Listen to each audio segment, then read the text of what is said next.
siang Kak Indi. Selamat siang. Iya, gimana kabarnya? Baik. Alhamdulillah. Kak Indi sekarang kesibukannya apa? Sekarang kesibukannya itu sih kan aku kan sekarang udah semester mungkin sekarang sibuk banget, banyak tugas.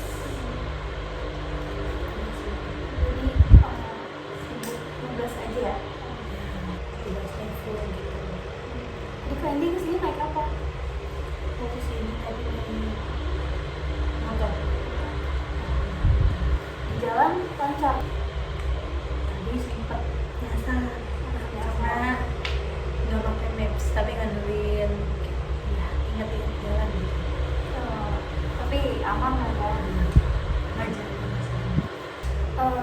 Kak Indi mau ke toilet dulu. Kalau Kak Indi mau ke toilet, aku kasih waktu Kak Indi 5 menit buat Kak Indi mau ke toilet dulu sebelumnya.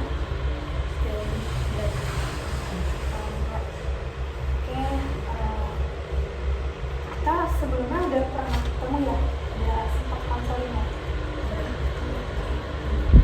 Tapi aku mau lanjut lagi aja ya sama katanya. Kenalkan, nama aku Sasa. Aku konselor yang bakal bantu ini dalam beberapa waktu ke depan. Nah, di sini juga aku masih sendiri. Aku ditemenin sama rekan aku, ada Adia di situ. Oke, Kak Indi udah nyaman, udah siap. Kalau gitu, sebelum kita masuk ke sesi konselingnya, ini ada informasi konsen.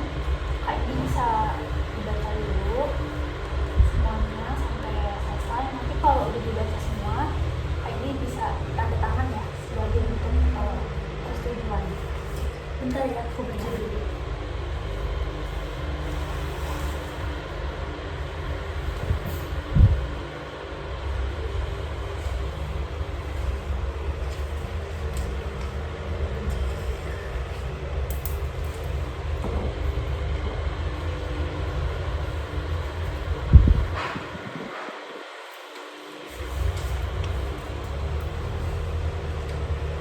Oke, udah. Nah, jadi kan tadi Kak Indi udah tanda tanganin informasi ini ya. Jadi sekarang aku mau jelasin lagi supaya Kak Indi lebih paham dan nggak ada kesalahpahaman. Jadi di sini ada beberapa poin.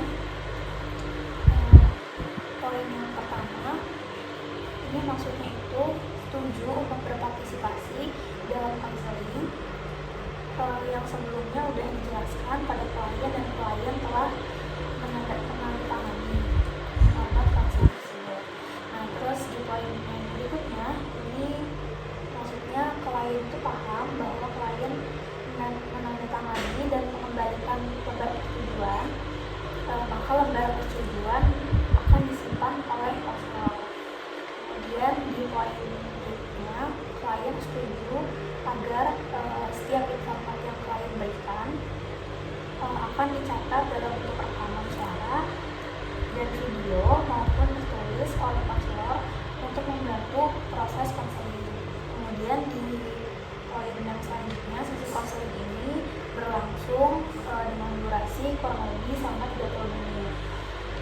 Oke, di poin yang kelima, maksudnya itu adalah klien paham bahwa keterlibatan klien dalam konseling dan klien mengakui bahwa klien telah diberitahu bahwa kerahasiaan informasi yang klien berikan akan dijaga dengan aman. Klien telah diberitahu bahwa persetujuan klien hasil dari proses konseling akan digunakan untuk pembelajaran. Nama akan disebut dengan nama inisial tiap publikasi yang sumber telah diberikan bahwa hasil konseling. Nah, seperti itu.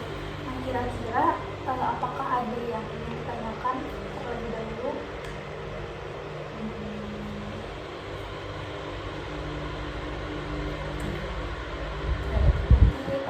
Udah cukup jelas ya Kak? Oke, kalau gitu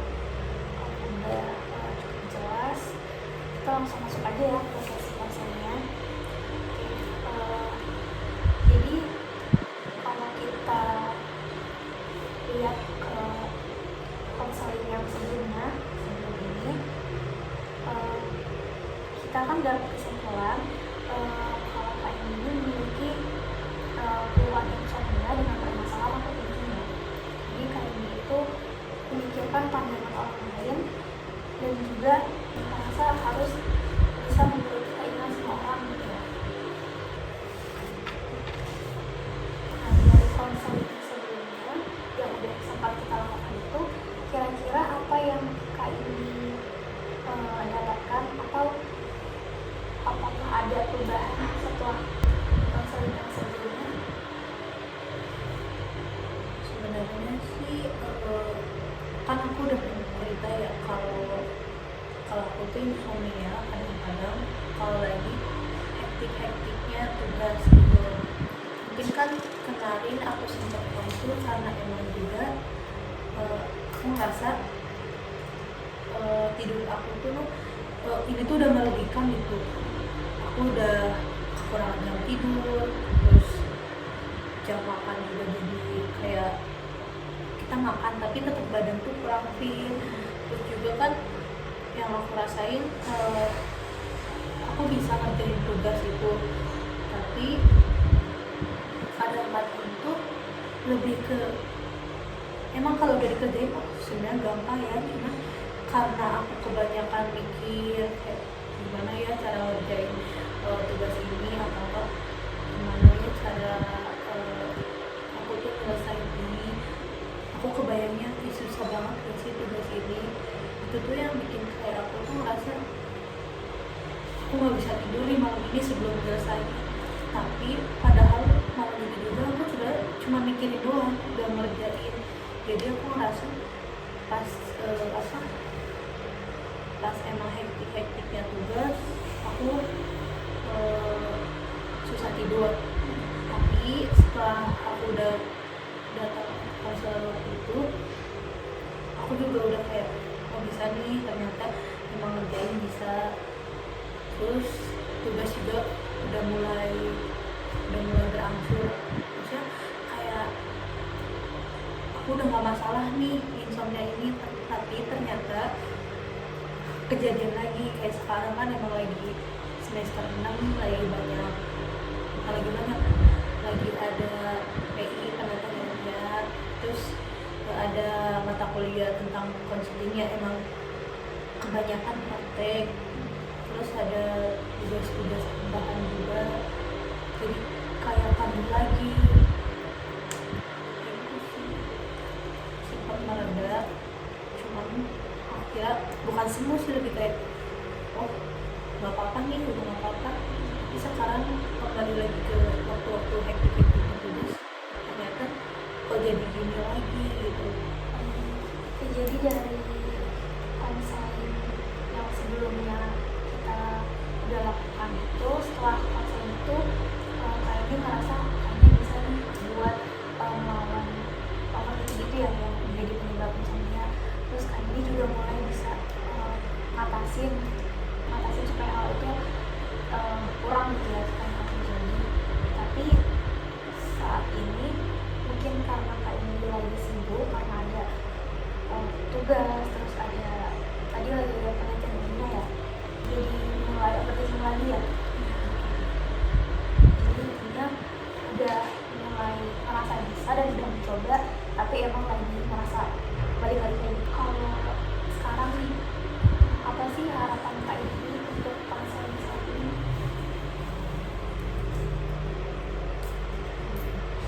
Karena aku tadi udah cerita ya, kalau aku overthinking itu bukan cuma dari tugas-tugas ataupun dari lain-lain. Mungkin yang aku rasa itu kayak tugas ataupun kuliah tuh, itu tuh kayak sebenarnya tuntutan kita nggak sih, kayak wah kamu kuliah nih, berarti kamu harusnya pintar dong ngerjain tugas, atau enggak udah semester ini pasti kamu rajin atau pintar. Kayak aku tuh pengen diri aku tuh bisa dong kendaliin diri, jangan terpatok sama omongan orang, apa namanya, karena kelihatannya ini aktif di atas, jadi orang tuh ngambil juga gampang, memang orang kesusahan. masalahnya selalu setiap malam, jadi makanya itu berdampak ke insomnia lagi. Mungkin aku pengennya akan sesi konseling kali ini tuh bisa ngurangin sih tekanan ke diri aku. Gak apa-apa loh aku pelan-pelan ngejarin, atau gak apa-apa aku tuh gak se-perfect yang misalnya nggak harus nyesuaiin ekspektasi orang, nggak harus sesuai dengan yang dilihat orang gitu. Paling itu sih kayak aku tuh nggak nekan diri sendiri, karena kan kalau bukan diri sendiri siapa lagi gitu ya bisa ngatur sendiri. Jadi harapan Kak Indi di konseling saat ini itu bisa mengendalikan diri ya, dari ekspektasi orang lain, terus mengurangi tekanan ke diri kamu sendiri ya. Berarti ya, Jangan berpikir, karena kan balik lagi kalau kita tekanan diri sendiri kan berarti apa-apa harus terus mikirin terus sampai itu nggak tidur. jadi intinya salah satunya harapannya buat kurangi tekanan dalam diri kamu sendiri. Nah tadi kan kita juga udah sempat singgung soal hasil dari kesimpulan konseling kita yang lalu ya.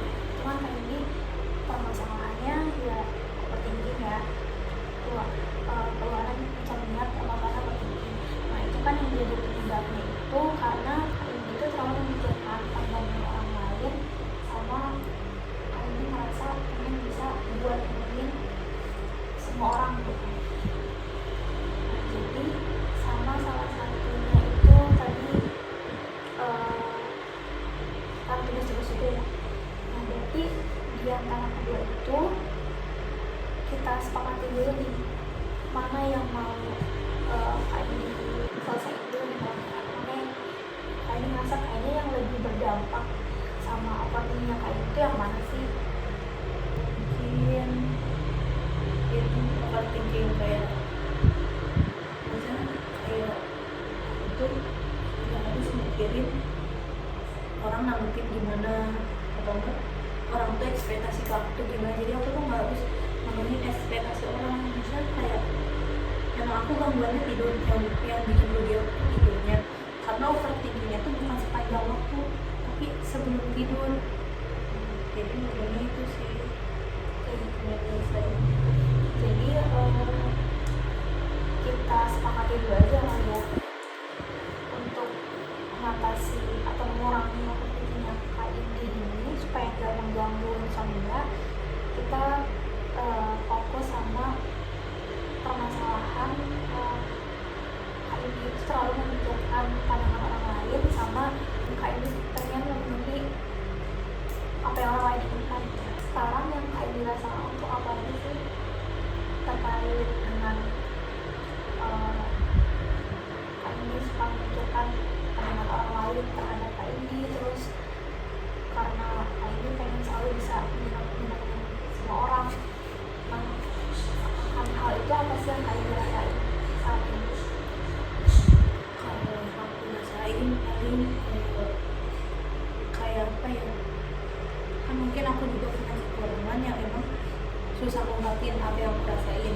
Cuman karena kekurangan aku yang emang gak ngungkapin, orang-orang tuh nganggap aku tuh misal contohnya kayak ngerjain tugas gitu, aku tuh ini mah udah, karena ini mah kelihatannya aja santai, padahal aku tuh nggak bisa ngungkapin kayak aku butuhkan nih sama tugas ini, aku nggak bisa. Cuman itu aku tuh kayak aku pengen orang tuh apa ya, bukan ngasih dukungan sih, lebih ke diri aku tuh kayak merasa cukup mungkin ya, mungkin kayak nggak apa-apa kelihatan, maksud nggak apa-apa ungkapin aja yang emang sekiranya lagi dirasa,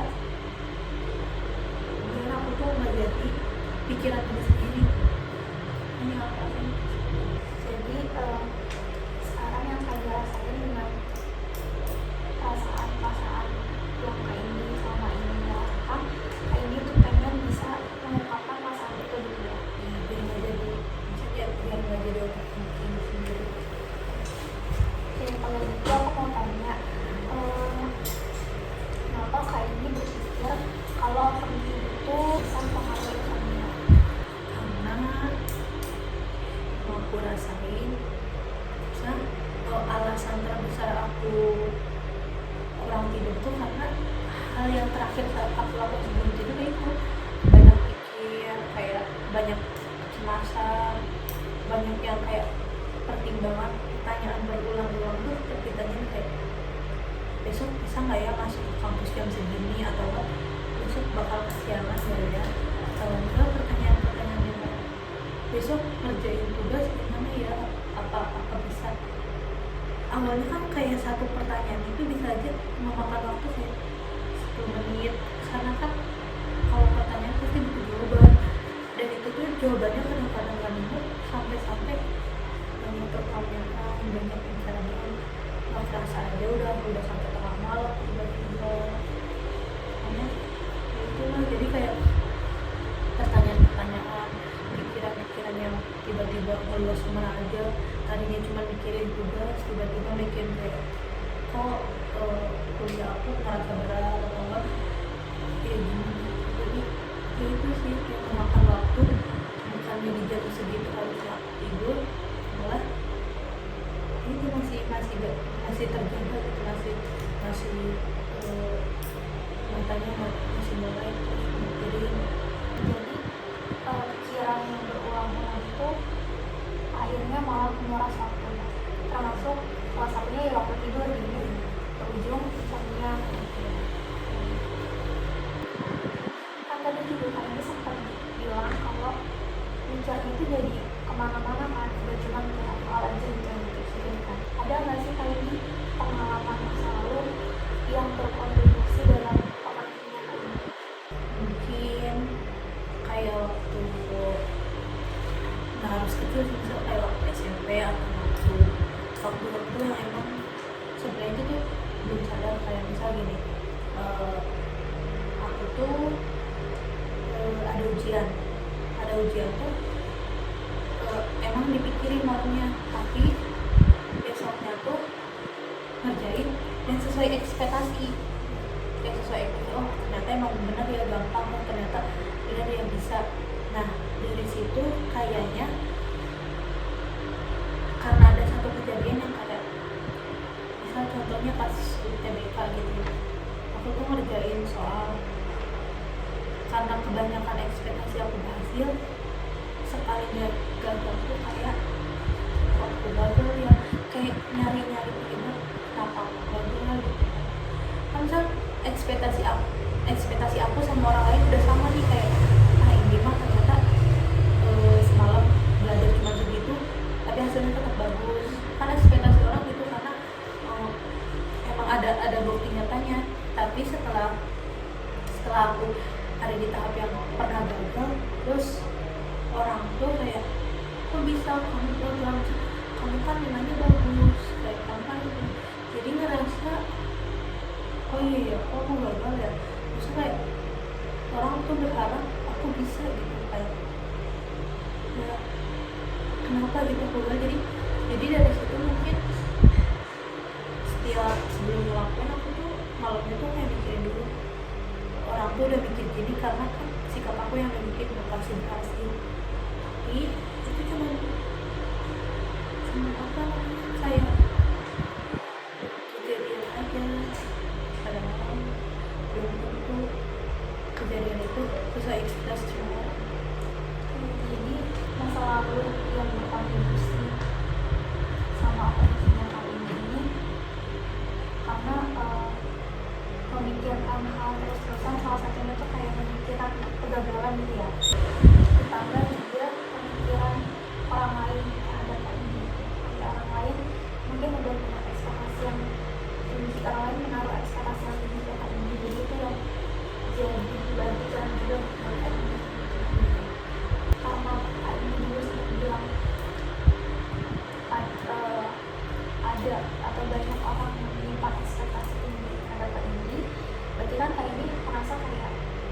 tidak bisa buat ngecewain orang lain gitu kan. Menurut kamu ini apakah penting untuk menyenangkan perasaan orang lain, dan kalau penting seberapa penting ini perlu untuk menyenangkan perasaan orang lain?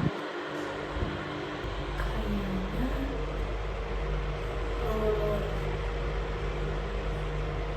nggak penting sih, maksudnya kayak aku ngerasa penting karena kan kayak sebuah wah aku di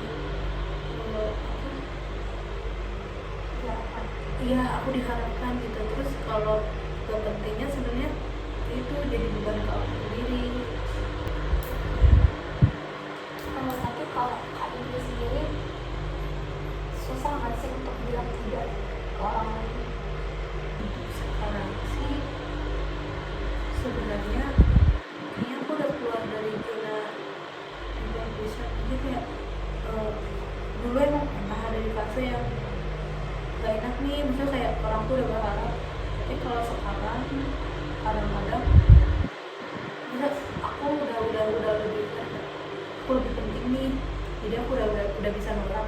Cuman ya itu yang salahnya tuh bukan pengaruh orang lain, tapi pengaruh pikiran sendiri yang kayak aku udah nolak dia, tapi kadang-kadang aku juga berharap nggak apa-apa nggak sih aku tuh ngikutin orang gitu.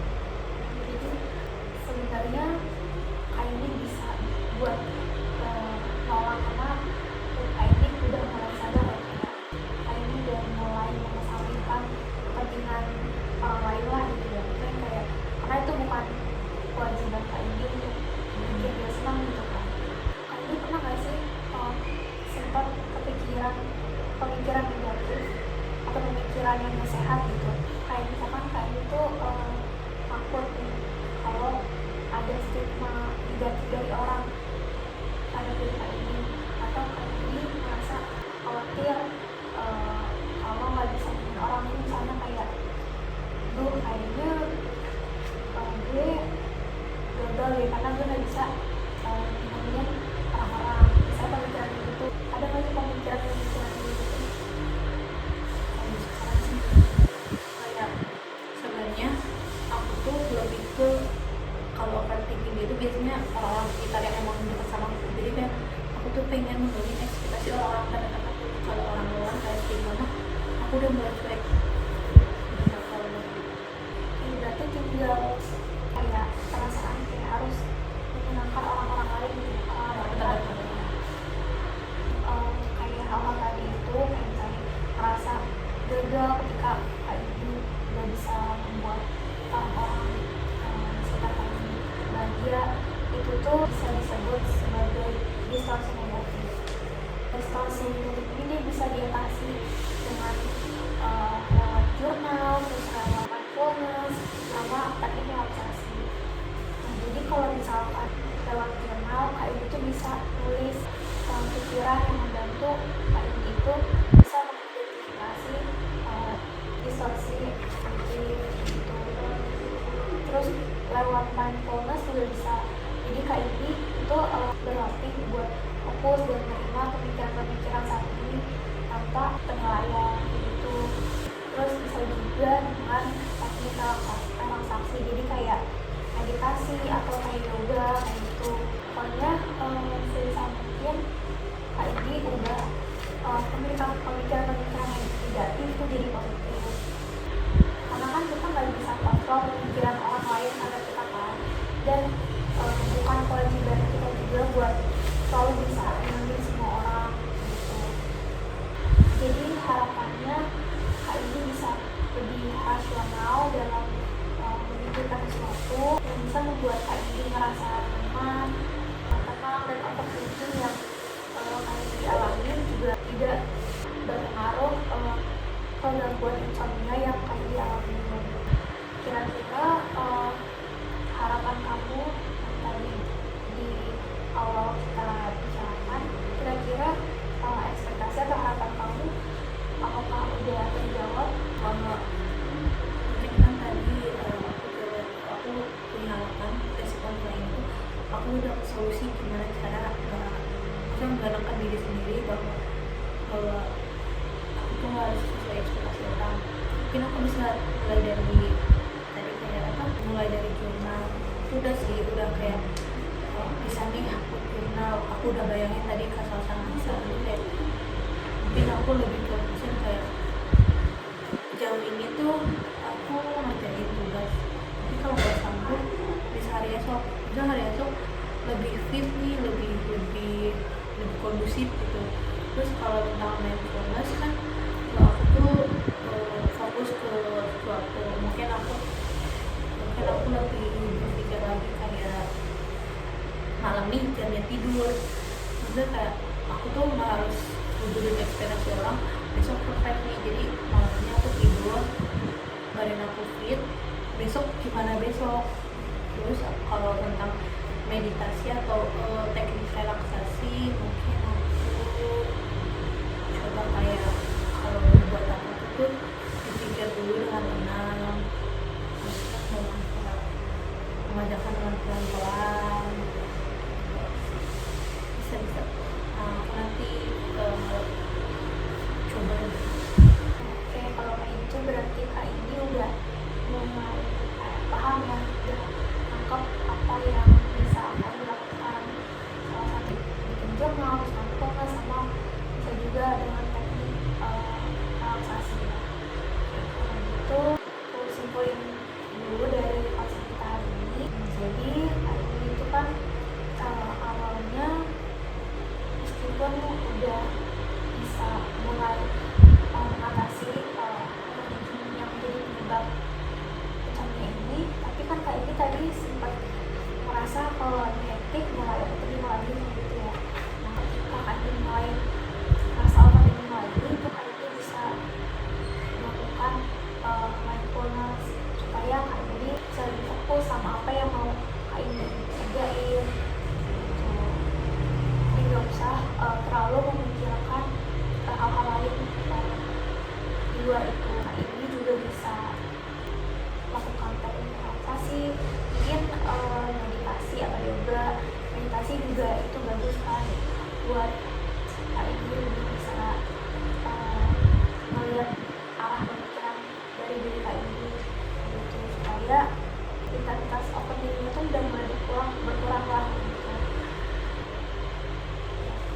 Terus juga tadi kan Kak ini merasa pengen bisa mengungkapkan perasaan yang selama ini Kak ini rasain, menyalurkan apa yang Kak ini rasain itu lewat journaling. Karena dengan Kak ini menuliskan apa yang ada di pikiran Kak ini, itu bisa membantu Kak ini buat mengidentifikasi pemikiran Kak ini. Jadi perasaan itu bisa disalurkan dengan baik. Sama tadi masa lalu juga cukup berkontribusi ya sama opininya Kak ini, kayak memikirkan secara berulang-ulang kegagalan yang pernah Kak ini alamin. Nanti juga bisa tuh diatasi dengan mindfulness supaya Kak ini juga bisa melatih fokus Kak ini untuk nggak perlu memikirkan ekspektasi orang lain terhadap Kak ini. Maka penjelasan saya udah bisa dipahami. Oke, kalau gitu apakah ada yang ditanyakan terlebih dahulu? Cukup jelas ya. Oke, terima kasih Kak ini karena udah datang sini dan bersedia untuk bercerita. Semoga apa yang saya sampaikan dan apa yang kita bahas hari ini bisa memberikan kontribusi yang baik buat diri Kak ini. Dan kalau sekiranya ada yang mau ditanyakan atau ada yang kurang jelas setelah konsep ini, jangan ragu untuk